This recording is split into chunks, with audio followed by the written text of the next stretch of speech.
Bonjour à tous et bienvenue sur Aquazen. Aujourd'hui on se retrouve pour un nouvel épisode de Reef. Certains l'attendaient avec impatience, voilà chose faite. Aujourd'hui je vais vous montrer mon nouveau corail que j'ai introduit, on va parler écumeur et un petit peu de nourrissage, notamment avec des aliments congelés. J'ai réussi à trouver un corail que je recherchais quand même depuis quelques temps, le nom s'affiche en bas de l'écran, il s'agit d'un Rhodactis. C'est un corail du même type que le Discosoma ou que le Ricordea, c'est une espèce de champignon qui va se répandre et qui va un petit peu coloniser la pierre au fur et à mesure. Donc je trouvais celui-là vachement sympa, il a des couleurs assez fluorescentes et j'ai pu voir dans un état très développé après plusieurs mois, plusieurs années de développement, il est quand même assez bien. Le seul inconvénient c'est qu'il est peut-être parfois un peu invasif, c'est-à-dire qu'il se développe très bien.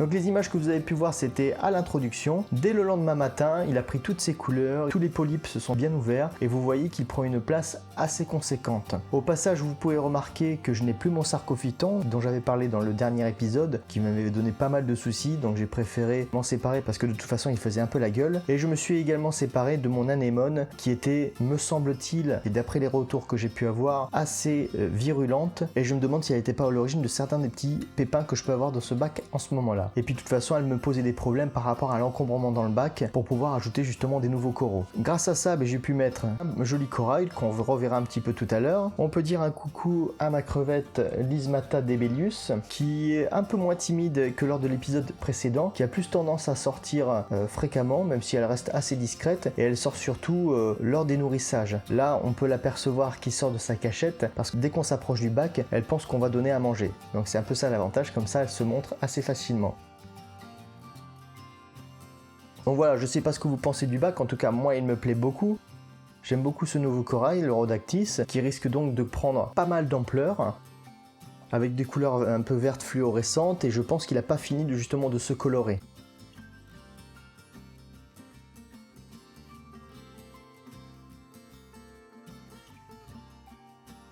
Donc on peut l'examiner sous toutes les coutures. Il est positionné sur une pierre, vous savez les pierres aussi, qu'est-ce qu'on peut noter? C'est que lorsqu'on les achète, elles sont quand même de piètre qualité ces pierres. Généralement j'essaye quand même de décoller le corail de la pierre en question, parce que j'ai l'impression qu'elles sont porteuses de saloperies. Là en l'occurrence j'ai pas pu, donc je l'ai tout bonnement taillé autant que je pouvais pour enlever toutes les parties qui me semblaient un peu ingrates.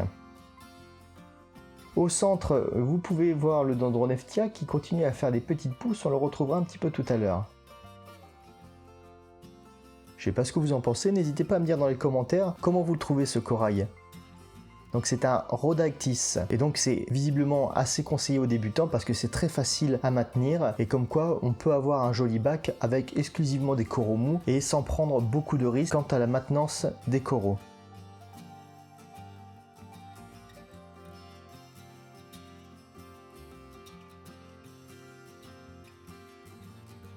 Voilà un petit zoom sur la coralline qui est quand même très développée dans mon bac.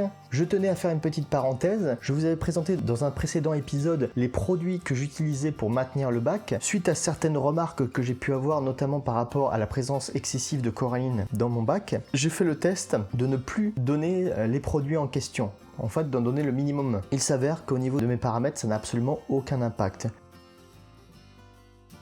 Je me permets de faire un petit arrêt sur image sur mon écumeur, car j'ai souvent des questions de personnes qui ont le même aquarium que moi et qui me posent la question est-ce que cet écumeur fonctionne ou pas, et puis ça peut être utile de voir un écumeur fonctionner car c'est assez rare quand même sur le net. Donc vous voyez là, je pense qu'il fonctionne assez bien, qu'il fait plutôt bien son job. Je l'ai nettoyé il n'y a pas très longtemps et ça lui a fait quand même pas mal de bien au niveau de son efficacité. Cet écumeur là, il est certes pas très balèze, c'est pas un avion de chasse, certes, mais je trouve qu'il fait quand même le job au minimum. Forcément, il y en a qui me demandent est-ce que c'est nécessaire peut-être de changer l'écumeur, de le remplacer par un plus performant. Il y a notamment, je crois, le Thun The 9001 qui existe, qui est compatible avec mon bac. Je dirais, personnellement, tant que vous faites comme moi, que vous souhaitez maintenir que des coraux mous, je pense que ça suffit. Après, peut-être que si on passe l'étape des coraux durs, il peut être intéressant, je pense, d'investir dans un écumeur un peu mieux dimensionné. Voilà, donc n'hésitez pas, pour ceux qui connaissent, à mettre des commentaires et puis à faire des précisions techniques, ce sera toujours le bienvenu. Je vous montre aussi le godet de l'écumeur. On peut voir qu'il a une coloration légèrement,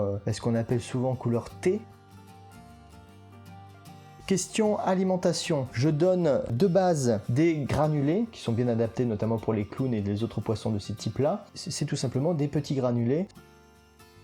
Ensuite, en nourriture congelée, je donne à raison d'1 ou 2 fois par semaine des artémias. Je donne également du plancton rouge. Ces cubes, forcément, je suis obligé de les couper en plusieurs morceaux parce que sinon un cube pour un bac 60 litres, c'est beaucoup trop et ça pollue. Donc je fais des moitiés, voire même des quarts. Récemment, j'ai aussi opté pour des cubes congelés à base de crevettes. J'ai trouvé ça vachement sympa, autant pour les poissons que pour les coraux du coup. Donc là, c'est ce que je vais tester devant vous. Vous voyez, je crois que j'ai mis un demi-cube. Je le place toujours dans un petit godet que je vais placer sur ma rampe LED, ce qui permet d'avoir une décongélation, on va dire, express. Voilà, j'ai donné une petite partie de ce cube congelé à base de crevettes. Ce que je peux constater, c'est qu'ils ont beaucoup aimé, en tout cas au niveau de l'appétit des poissons, pas de souci. Vous pouvez voir qu'il y a pas mal de particules en suspension. J'ai peut-être un peu chargé la dose pour le besoin de la vidéo. Et là, vous pouvez voir que par exemple, mon palitoa, à chaque fois qu'il capte une petite particule, chaque polype se referme pour pouvoir l'ingérer. Donc voilà, là il y a tout le monde qui sort et tout le monde qui s'en donne à corps joint. Quelques photos vite fait, ça fait longtemps que vous n'avez pas vu mon verre tubicole, qui est toujours aussi sympa. D'ailleurs, j'aimerais bien en rajouter un ou deux de plus. Mon Dendroneftia, il est pas très beau là sur la photo, mais ce qui est plus intéressant, c'est que vous voyez qu'il y a plusieurs petites pousses. Le pied principal ne se développe pas énormément, mais il y a plusieurs petites boutures qui poussent toutes seules en fin de compte. Donc pour ça, je suis quand même vachement content. Voilà, j'en ai terminé pour cette vidéo, j'espère que ça vous aura plu. Dites-moi ce que vous pensez de mon nouveau corail. Si vous y connaissez, qu'est-ce que vous mettriez comme nouveau corail? Est-ce que vous avez des idées, des trucs à me conseiller, des trucs qui iraient bien avec l'ensemble? Je sais que ça donne beaucoup l'envie à certains de se mettre au récifal, en tout cas, et même si c'est pas le cas, c'est toujours de belles images. Pour ceux qui auraient des questions, n'hésitez pas, j'essaierai d'y répondre dans la limite de mes connaissances bien sûr. Voilà, c'était donc l'épisode Riff numéro 9. Avant de partir, n'oubliez pas de lâcher un pouce bleu, de vous abonner, et je vous dis à la prochaine fois. Allez, ciao!